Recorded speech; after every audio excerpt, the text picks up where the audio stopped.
Hello friends, तो स्वागत है मेरे चैनल टीचिंग बाई बिट्टू। तो आज मैं बिट्टू आप लोगों को पढ़ाने वाला हूँ क्रॉप प्रोडक्शन एंड मैनेजमेंट, जो हमारा चैप्टर क्या है, चैप्टर 1 है। क्या कौन सा चैप्टर है? Crop production and management. तो ये चैप्टर बहुत ईजी होने वाला है, तो आप लोगों को आज मैं पढ़ाऊँगा। तो सबसे पहले हम लोग ये जानते हैं कि क्रॉप होता क्या है। तो क्रॉप क्या होता है? क्रॉप होता है एक ही टाइप के प्लांट्स को बड़े एरिया में उगाया जाता है, उसे क्या कहते हैं? क्रॉप। क्या कहते हैं? उसे कहते हैं क्रॉप। अब इसके एग्जाम्पल क्या है? एग्जाम्पल है वीट, राइस, और टाइप्स क्या है इसके? तो इसके कितने टाइप्स होते हैं? इसके होते हैं 2 टाइप्स। एक खारिफ क्रॉप्स होता है और एक रबी क्रॉप्स होता है। खारिफ क्रॉप्स कब उगाया जाता है? खारिफ क्रॉप्स उगाया जाता है रेनी सीजन में। अब और रबी क्रॉप्स कब उगाया जाता है? रबी क्रॉप्स उगाया जाता है विंटर सीजन में। तो अब ये देखिए, आप लोगों को सिंपल ट्रिक्स बताते हैं इसे याद करने की। तो खारिफ यानी कि खारिफ सीजन, रैनी माने पानी उग रहा है, और कैसे क्या होता है? कैसे होता है? कीचड़। और ये उगाया कब जाता है? जून और अक्टूबर के महीने में। तभी पानी बरसता बहुत ज़ोर से, यानी कि राइस मेजे। अब क्या आता है? अब आता है रबी क्रॉप्स। क्या आता है? रबी क्रॉप्स उगाया कब जाता है? विंटर सीजन में।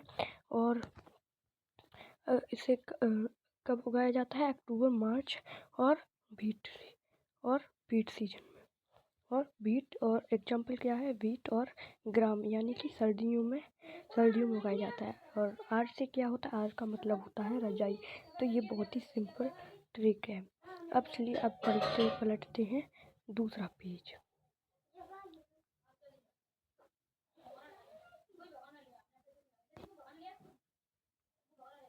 देखिए, एग्रीकल्चर प्रैक्टिसेस इट्स टाइप्स। पहला, एग्रीकल्चर प्रैक्टिस का मतलब क्या होता है? एग्रीकल्चर प्रैक्टिस का मतलब होता है यानी कि मिट्टी को कैसे सही ढंग से, फसलों को सही ढंग से कैसे उगाएं। तो पहला क्या है? प्रिपरेशन ऑफ सॉइल को लूज और फर्टाइल बनाया जाता है। टूल्स क्या है? टूल्स है प्लग, हॉय का मतलब होता है, जो ये पहले ज़माने में चलती थी। अब कौन सा आ गया? अब आ गया है कल्टीवेटर। तो चलिए अभी हम दूसरा इसकी डेफिनेशन, प्लग की डेफिनेशन देते हैं। तो देखिए, प्रिपरेशन ऑफ सॉइल, मिट्टी को क्या किया जाता है? प्रिपरेशन ऑफ सॉइल, मिट्टी की तैयारी की जाती है। क्या की जाती है? मिट्टी की तैयारी की जाती है। देखिए यहाँ पे लिखा मिट्टी की तैयारी। अब इसको इंग्लिश में कैसे डिफाइन करेंगे? इंग्लिश में इसको डिफाइन करेंगे, loosening and turning of soil is called plugging. It improves aeration and fertility. अब हिंदी में इसका क्या होगा? हिंदी में इसको बोलेंगे मिट्टी को ढीला और पलटना जुताई कहलाता है। प्लगिंग, जिसको हम क्या कहते हैं? प्लगिंग। जुताई को पलटना क्या कहलाता है? जुताई को पलटना कहलाता है प्लगिंग। प्लगिंग कहलाता है। अब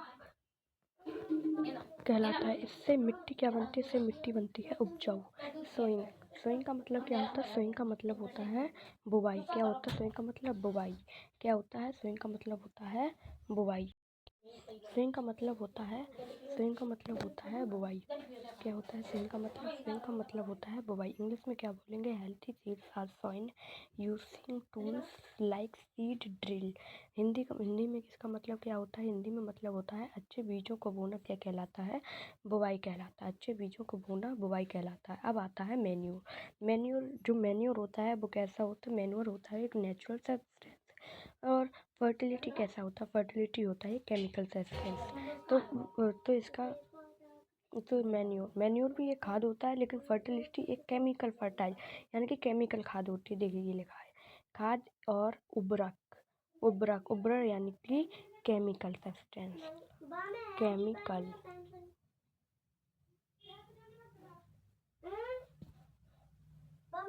सब्सटेंस। देखिए पॉइंट नंबर 1 क्या है? पॉइंट नंबर 1 है नेचुरल, और पॉइंट नंबर 2 क्या है? Improve soil fertility. ये मिट्टी की बहुत ही ज़्यादा, इसको बनाने में बहुत सारी प्रक्रिया लगती है, जैसे कि भैंस का गोबर और क्या कहते हैं ह्यूमन वेस्ट, और जो हम लोग खाते हैं वो फिर से वो लैट्रिन करते हैं, तो उसको ये और घास फूस होते हैं। इन सब की बुवाई करने के बाद एक घास फूस होता है, उसको उगाने के बाद उसे मिट्टी में मिला दिया जाता है। क्या कर दिया जाता है? मिट्टी में मिला दिया। अब आता है फर्टिलाइज़र। फर्टिलाइज़र को हिंदी में क्या कहते हैं? उर्वरक। ये देखिए, ये लिखा है जो मैंने बताया था आपको तो शुरू में। ये फर्टिलाइज़र जो होता है वो केमिकल सब्सटेंस होता है। अब देखिए, फर्स्ट पॉइंट केमिकल सब्सटेंस होता है ये, और ये प्रोवाइड न्यूट्रिएंट्स क्विकली करता है, ये न्यूट्रिएंट्स देता है, पर ये मिट्टी को अनफर्टाइल भी बना देता है। अनफर्टाइल का मतलब क्या है? अनफर्टाइल का मतलब है मिट्टी को सही ढंग से फसलों को ना उगने देना, मिट्टी को सही ढंग से फसलों को ना उगने देना। और ये केमिकल होता है जो इंसान खाते हैं, इंसान खाने के बाद वो बीमार पड़ जाता है, बीमार पड़ने के बाद वो कहाँ जाता है? हॉस्पिटल, जिससे और चार्ज ले लेता है। फसल में तो गया, तो फिर उसके बाद में उसको कहाँ पे गया? हॉस्पिटल में भी गया। अब देखिए इसका डिफरेंसेस क्या है। अब इसका डिफरेंस क्या है? इसका डिफरेंस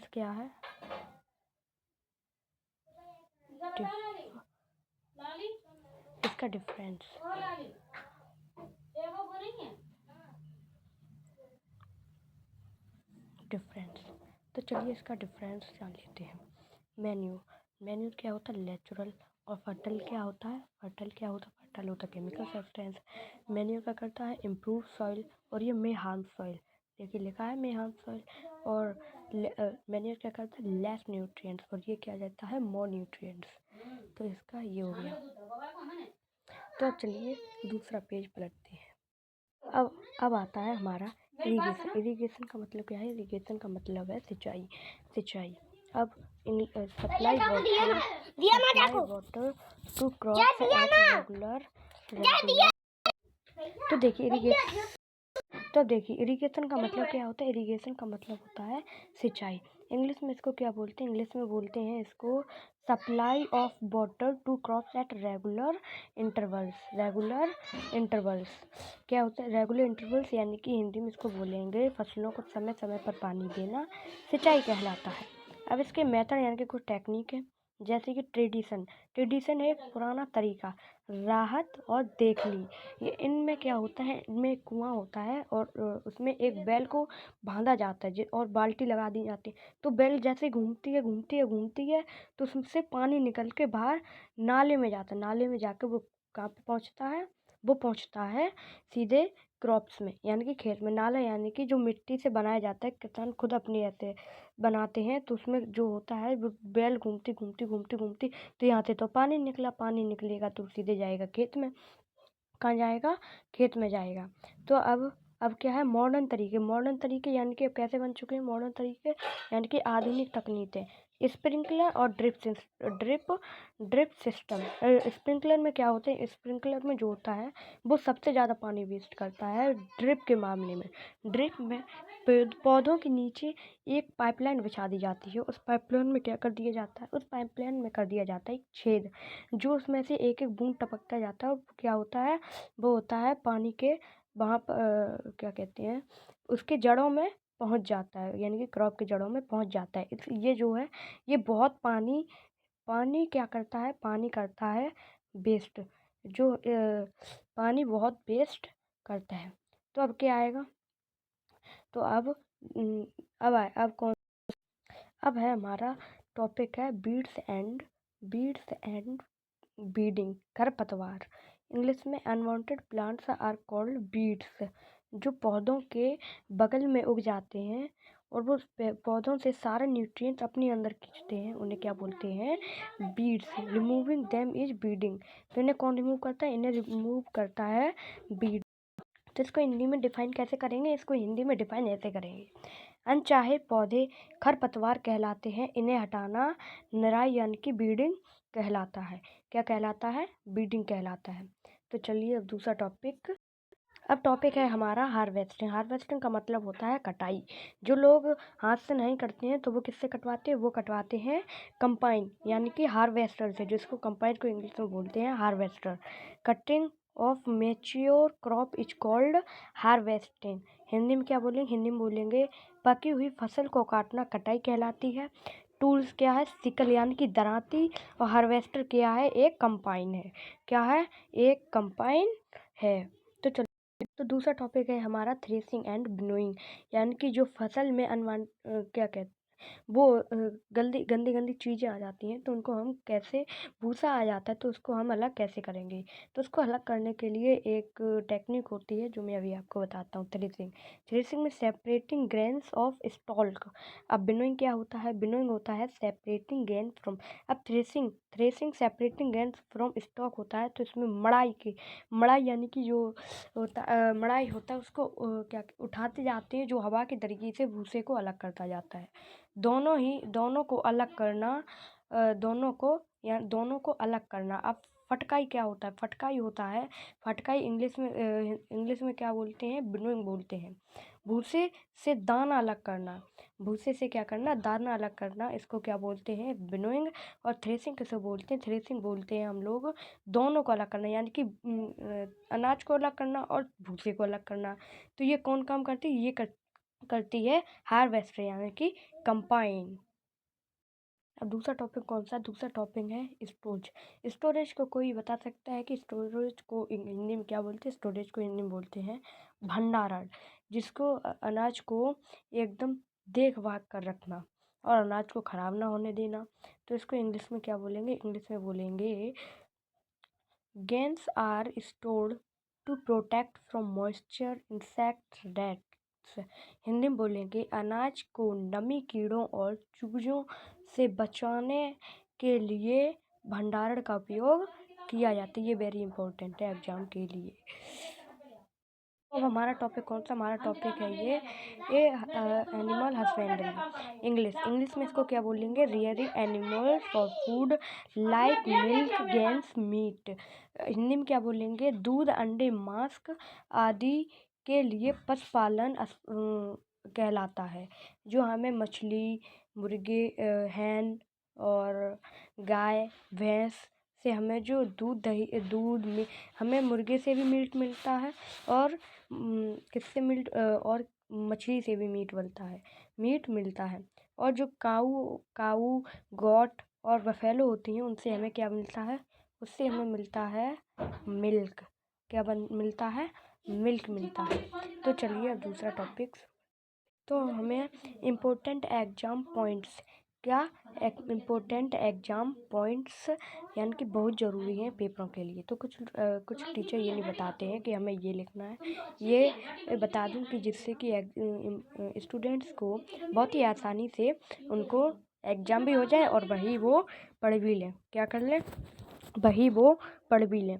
तो पहले आता है क्रॉप डेफिनेशन। क्रॉप डेफिनेशन अभी मैंने आपको बताई थी।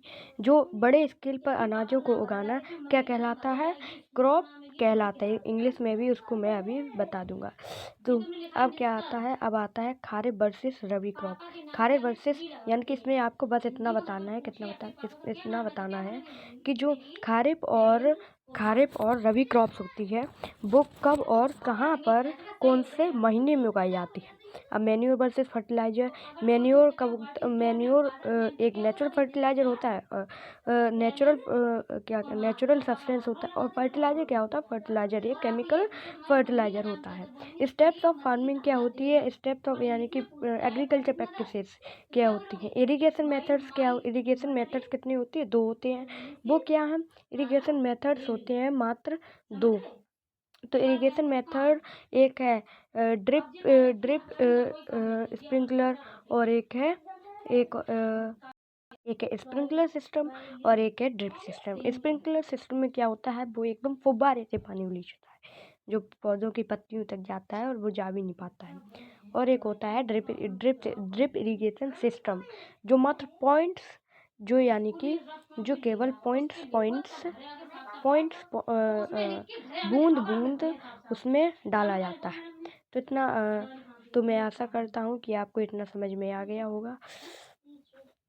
और क्या कहते और भी बहुत चीज़ें हैं जो आप क्लास में आके ले सकते हैं। तो अब है इम्पोर्टेंट्स एग्जाम पॉइंट्स तो आपको बता दिए हैं। अब एक रह गया है बीड्स मेथड। उसको निकालने का क्या उपयोग है, तो उसको बस आपको छिड़काव करना है। कौन सा? केमिकल फर्टिलाइज़र वाला छिड़काव करना होगा। तो ये देखिए, ये लिखा है बीडिंग मेथड्स इसको कैसे निकाला जाए। तो आपको आज की क्लास बहुत अच्छी लगी होगी। आपको बस इतना करना है, चैनल को एक क्लिक में सब्सक्राइब करना है। क्या करना है आपको? चैनल को कर देना है सब्सक्राइब, और क्या करना है?